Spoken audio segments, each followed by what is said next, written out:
Hi friends! Sometimes simple things and skillful hands turn into a multi-million-dollar business. I mean Chinese manufacturers. Primitive electronic, do-it-yourself kits for a couple of dollars can buy everyone. Most people, after assembling and short time using of such things, put them away or simply throw away. Given the opportunity of such kits and their ultra-low cost, manufacturers earn huge money.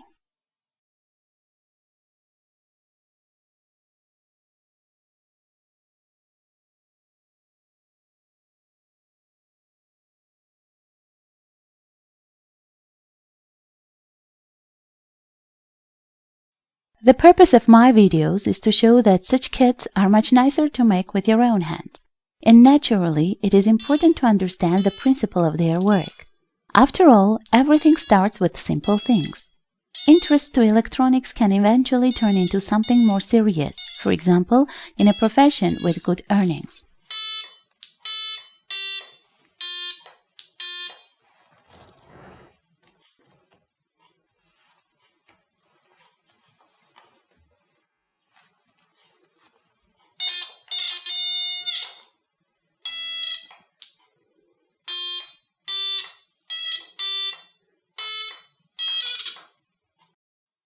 Show this video to your children and of course repeat the design at your spare time, and believe me, the child will be happy. To breathe life into a pile of iron is an incomparable feeling, so stealing from the Chinese 3. This is a particularly primitive design, and frankly, it's much cheaper to buy such a thing because the most important feature of Chinese kits is their low price. In the shops of my city, only the cost of the buttons will be more than the cost of the whole set from China. The device is an electronic piano, a very simple circuit based on the legendary NE555 chip. When electronics became not just a hobby for you, an occupation has a regular character, then the manufacture of printed circuit boards at home becomes too much time-consuming. It's much easier to order 10 prefabricated boards of factory quality for just $2. The GLC PCB will produce any printed circuit boards for your Gerber files in the shortest possible time. This is one of the leading factories for manufacturing boards of any complexity and is our constant sponsor. A link to GLC PCB website can be found in the description. Integral chip NE555 was developed back in the 1971, but it is still very popular and in demand. The chip in its composition contains about 24 transistors. The time of this video would not be enough to list all the devices that you can build on its base. The most popular are all kinds of timers, time relays, PWM regulators, voltage converters, and so on. It's designed to generate rectangular pulses. The frequency and other moments depend exclusively on the components of the outer strapping. I haven't got a goal to explain the basis and the principle of the timer's operation in this video. It's a topic for a separate video.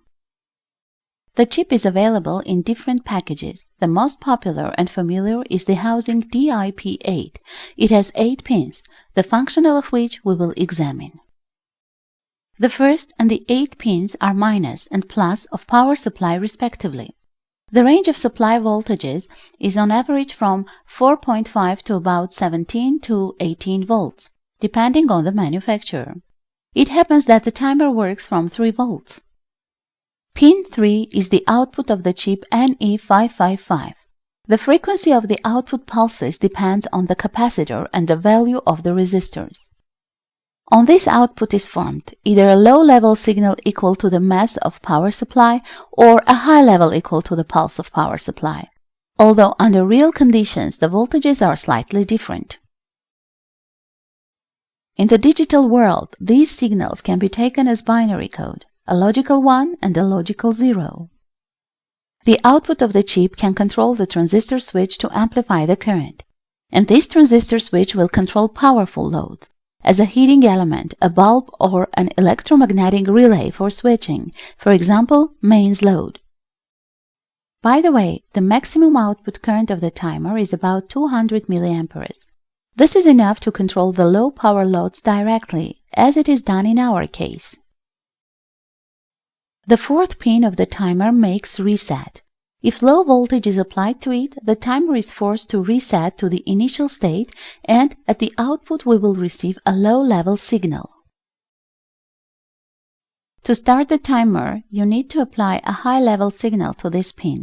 It is for this reason that in standard circuits this pin is connected to the pulse of power supply. Pin 5 is connected directly to the internal divider of the chip. This is a control output, which is usually not used. If there is no external signal on it, the voltage at this pin exactly is 2/3 of the power supply voltage. If you apply a signal to this pin from external sources, it will be possible to control the duration of the output pulses. A vivid example of this output usage is this PWM power regulator circuit. In this case, the signal to pin 5 is fed from a variable resistor, which becomes a voltage divider. Pin 6 forms force stop. It is the input of the first comparator of the microcircuit.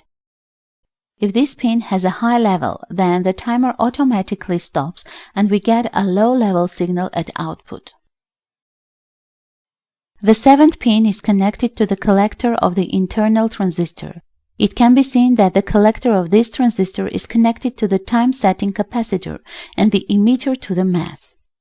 Therefore, if the transistor will open, the time-setting capacitor will discharge through its open transition, and the low-level signal will set at the timer output. We can conclude that if this transistor is open, the signal at output of the timer is low, if closed, high. We got a typical circuit where the timer is worked as generator of rectangular pulses, or rather the monostable multivibrator.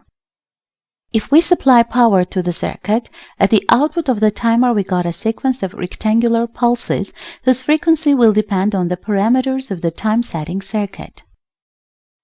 Our circuit isn't much different from the standard one.